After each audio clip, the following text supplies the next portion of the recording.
Hello there, and come into the fake vlog. It's Monday where you are probably, but for me it's last Wednesday, and there mightn't even be a Wordled by Monday, because today that Trump arsehole has been posturing him in North Korea.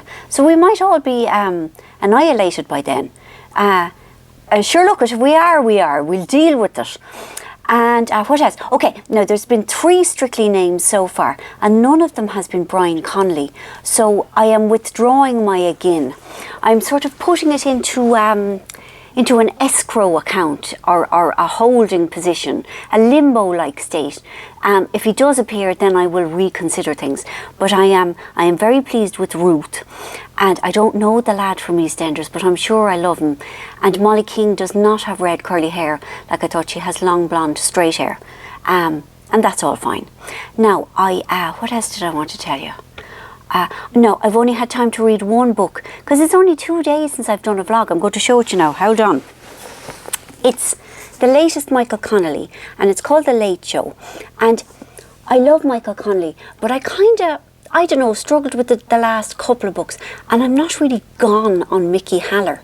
But this is a new character, a new police person, and it's a woman. And I really liked it. I'm going to tell you her name now. Hold on.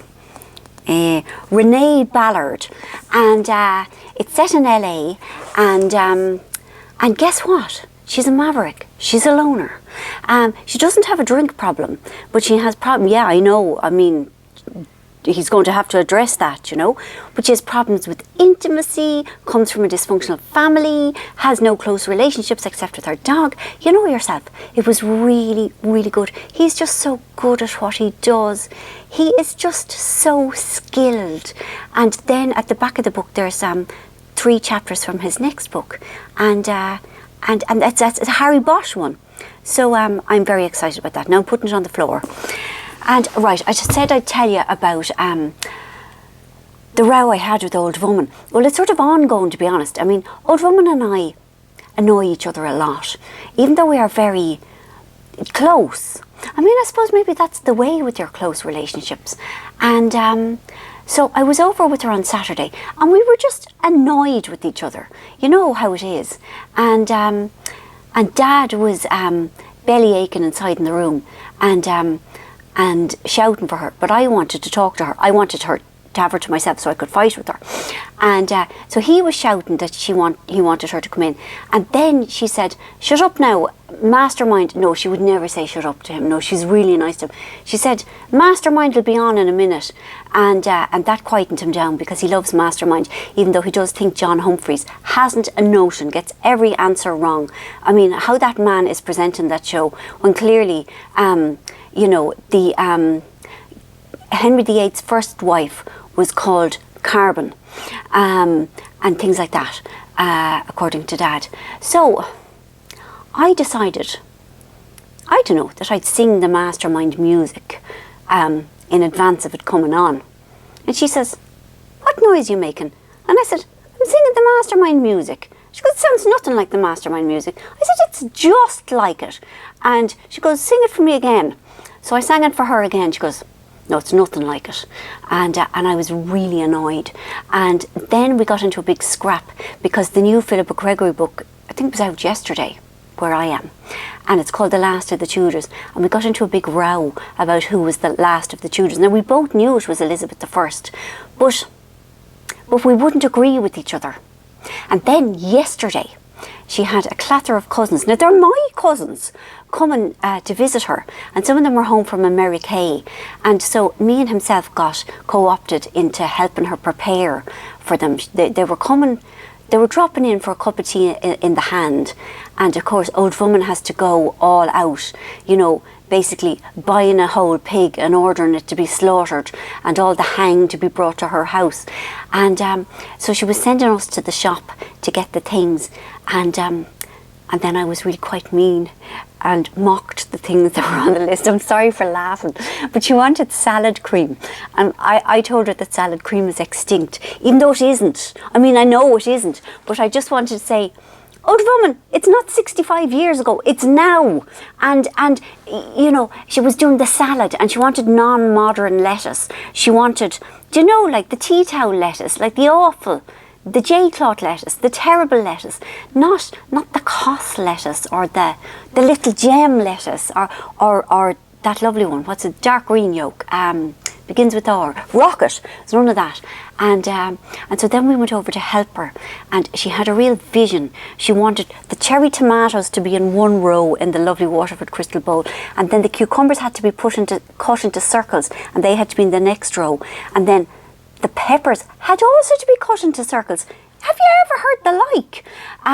So yes, so we scrapped mightily about that. Oh, and then you could hardly see the kitchen table because she had so much crockery and stuff on it, and she had tea cups in front of each plate. And I said nobody would be drinking tea, and then she nearly took the head off me for that. And she said everybody would be drinking tea. Tea is what they drink. But it all went very well. And afterwards she did ring me, and it was hard for her, but she did thank me. And I said, no ma'am, you're not to thank me. But that wasn't me being nice. I said, you know what you have to say. And she goes, do I? Because that's how she talks. And I said, ma'am, you know what you're to say. And she goes, good girl, Marian. Because that's all I ever want from her. I just want her to say I'm a good girl. And I said, say it again, ma'am. She goes, a good girl, Marian. So I made her say it about 20 times. And now I feel Mammy approves of me. It's pathetic, isn't it? I'm going to be 54 next month. It never goes away. Now, speaking of 54, I am going to show you, because you have asked, the things I put in my club. And some of these I've got for free, and most of them I haven't, and I will tell you about them. Now, the first thing that you have to know about is, lads, we have to wash our face. We have to take our makeup properly off. I mean, I hate anything to do with water. I hate washing myself in any way. But since I've started actually using actual cleanser on my actual face in the actual morning, it's better.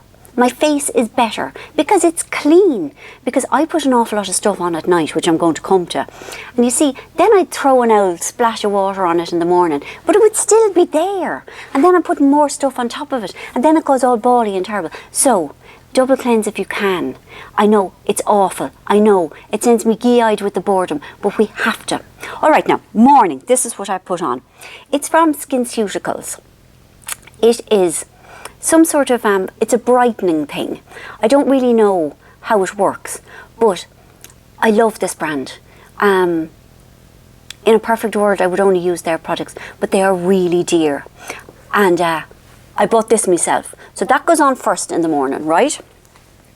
Then after that goes on the Factor 50, which I just pure adore. Now, Murad does a lovely Factor 30, which I also like, but in when the sun is out, which is almost never, thank God, I use this stuff, okay? And then I put on my foundation and I go about my day. Grand, are you with me? Then comes night time, and then I take off my makeup and I double cleanse. I'm sorry, it's wretched, I know. And I'll tell you, me pet hate, I mean, I have many pet hates, but a pet hate is makeup removers that you can't use on your eye, because I use the Emma Hardy, what's that thing called? A balm. And I just lash it on and I scrub it everywhere, and then I get me J-cloth and I rub it off and it's all gone. But I've already taken some of the stuff off with the micellar water beforehand. That's the double cleansing business. So anyway, so nighttime. Okay, this is another SkinCeuticals yolk. It's called Resveratrol. This is the box here. I've been using it for about 3 years. I bought this myself. I love this. Again, I don't really know what it does, but I think I feel it does something. Well, clearly it must. I mean, it makes all kinds of claims. And with both the SkinCeutical things that I've shown you, you have to wear the sunblock. Okay, so that goes on first. Then, do you remember a few weeks, did I say I paid for that myself? A few weeks ago, I told you about the Beauty Pie makeup and skincare club. This is their night cream. I am in love with it. I'm going to show it you. See? I like my night cream like I like my men. Nice and thick. I'm only joking. God love you. Brain the size of a planet, and having to film me making fun of you. I'm sorry, he's not thick at all, but he is very nice. This is lovely, and if you join the beauty pie thing, it costs, I don't know, £5.16 or something reasonable. That would be kind of my night cream of choice. It's the best I've tried in a long, long time. So I paid for that. Then this is something that I have done for many years because I have really dry skin. After I've put on my nighttime stuff, I put on a balm. Now this is one by a spa. I paid for this. It's full of natural yolks. Now I don't trust natural yolks. I'm coming back to the SkinCeuticals. These are riddled with chemicals. Chemicals are good for old people's skin, in my opinion. You can keep your feckin' organic natural stuff, except I like this. And it doesn't have to be a spa. There's ones by, is it Darfan? They do lovely, aromatherapy bombs that you, anyway, it's probably not recommended for your face, but I use it, which is why I have to wash my face in the morning. And finally, this is a new hyaluronic serum from SkinCeuticals. I did not pay for this. I got this for free. Full disclosure, but I'm in the pay of no one, and if I don't like something, I won't tell you about it. Now, this is new, and I haven't tried it, but I love hyaluronic acid because it plumps up the skin because it holds water, do you see? So I am going to put it on in the morning between that first yolk I showed you and the second yolk, which is the sunblock. So there you are. So now it's 3. You did ask. I don't really ever bother with masks because they bore me cross-eyed. And life is hard enough. We shouldn't be doing things that we find difficult. So I hope it's helpful. And if it's not helpful, I won't do it again, you know, and I won't be doing it for a long time. Just people were asking, you know. And that is all my news. As we speak, himself will be attached by a rope to one of the highest mountains in Europe. Yeah, that's right. Oh yeah, off you go. I joke you. He's great. He deserves it. And I'll be back next Monday as normal. And I use the word normal advisedly.